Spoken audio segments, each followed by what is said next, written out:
Would you like to build a property portfolio using none of your own money by going out to private funders? Well, in this video, I'm going to introduce you to the trust model and exactly how to network your way to success so you never have to worry about money for property deals ever again. If you are new to this channel, smash the subscribe button and the notification bell, hit the like. That will really help the algorithm. And let's get into this, how to raise money by networking and using the trust model.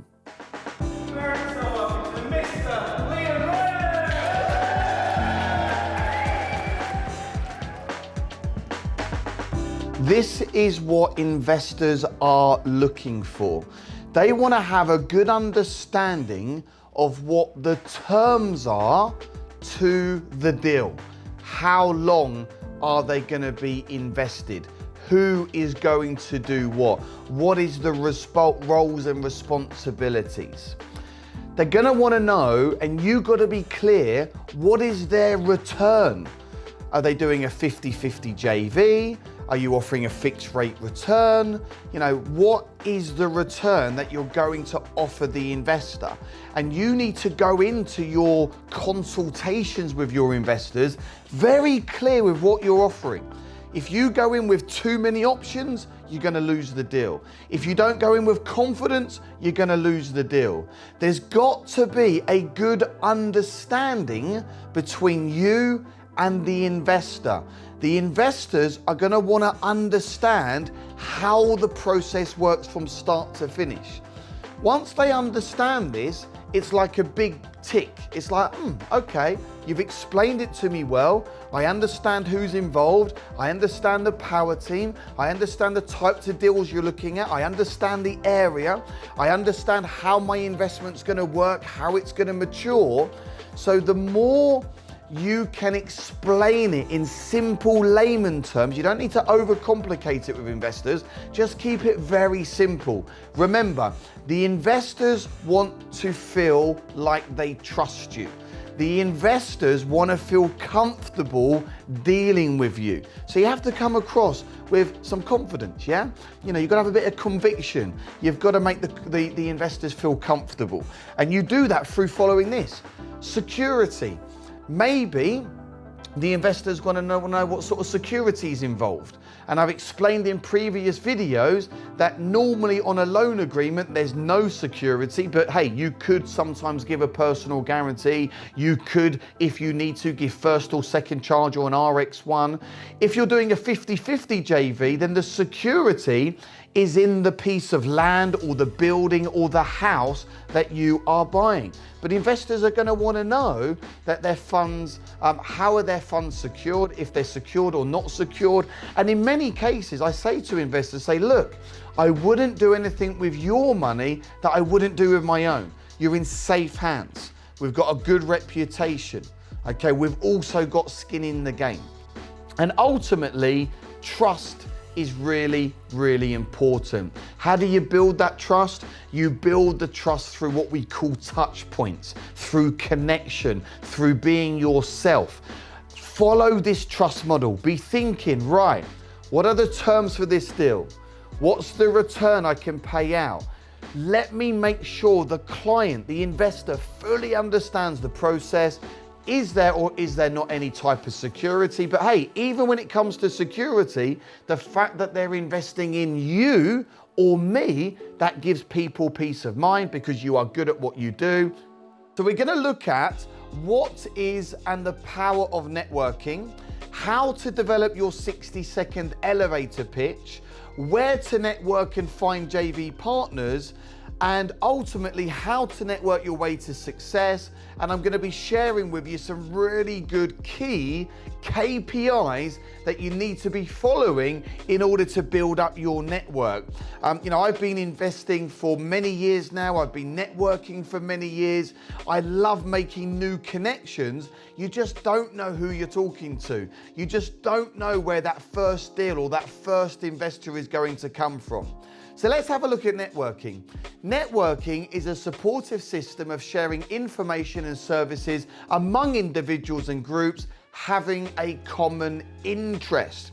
And what's really important is that you need to make sure that everything is a win-win.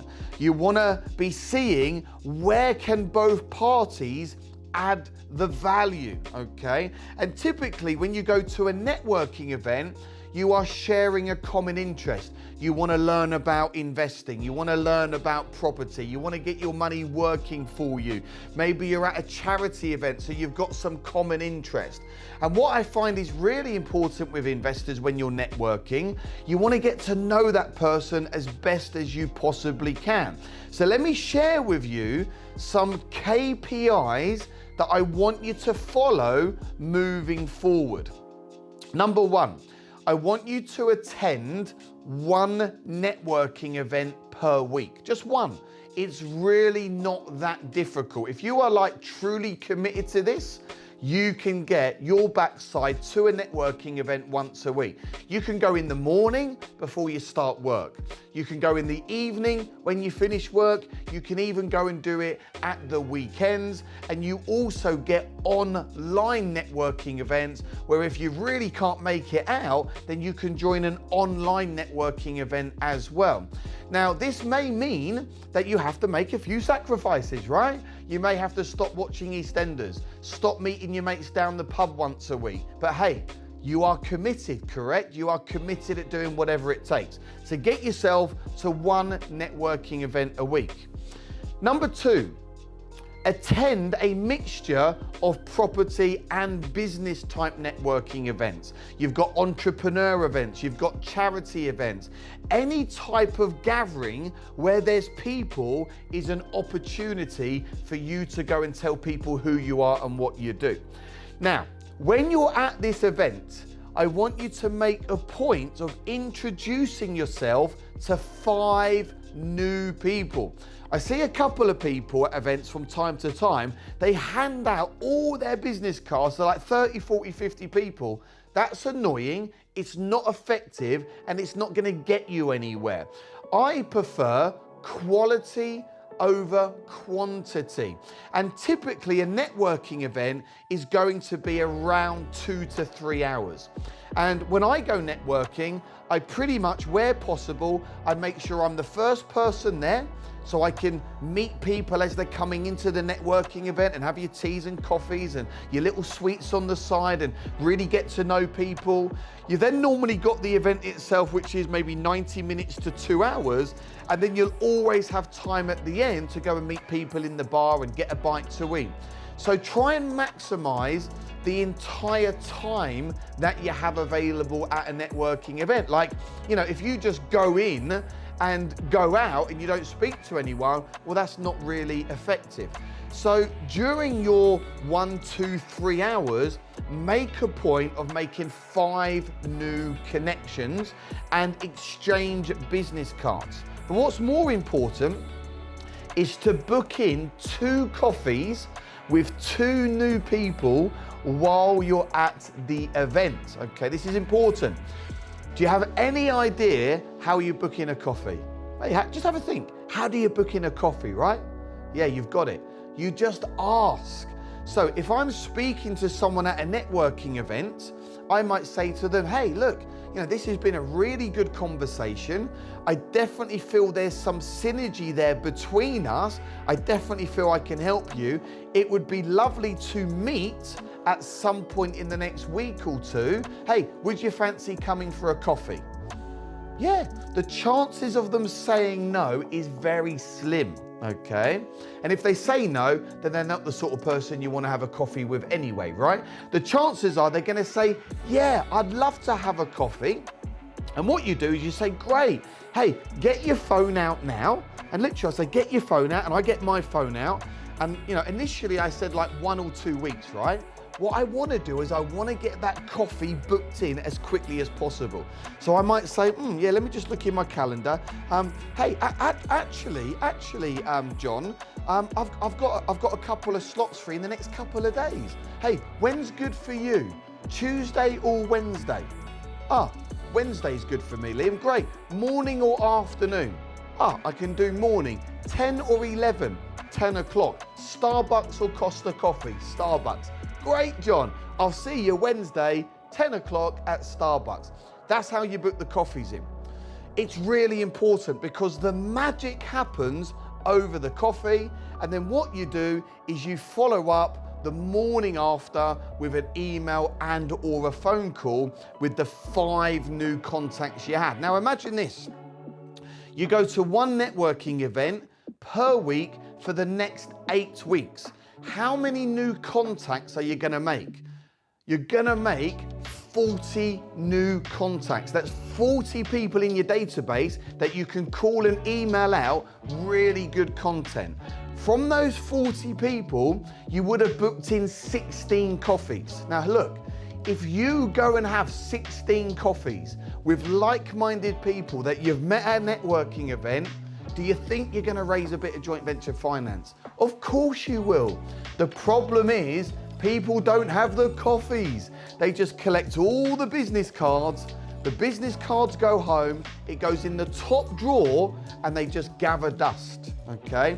This is something which Kevin D'Souza did, who's one of my graduates. We're actually doing a deal with Kevin D'Souza now, a project in Loughton, where we're building 14 flats in a commercial space. That's one of the wonderful things about getting onto the property, by getting onto our property and business academy, is that we have the potential to do deals with you. Kevin done lots and lots and lots of networking. He got lots of business cards and he called me, he said, Liam, he said, this networking thing isn't working. I said, what do you mean it's not working? What are you doing? He said, I've gone to so many networking events. He said, I've got so many business cards. I said, right, how many phone calls have you made afterwards? He went, no, I haven't made any phone calls. I said, right, for the next few weeks, you are banned from networking. I said, go and get your 200 or 300 business cards and start making the phone calls. What I want to share with you now is a real big top tip. The magic is in the follow-up. The magic is in the follow-up. You have to follow people up with phone calls and emails. You have to be proactive in getting in front of these people. When you sit with someone and you connect and you get to know them and you explain what you do and you're selling yourself, you're selling your services, and you find a solution for their problem, these people will invest with you. Yes, it is possible to build a multi-million pound property portfolio using none of your own money. If I can do it, you can definitely do it. Hundreds and hundreds of my graduates have gone and raised other people's money. So look, stay tuned for more video, grab the resource below, and I'll see you on the other side.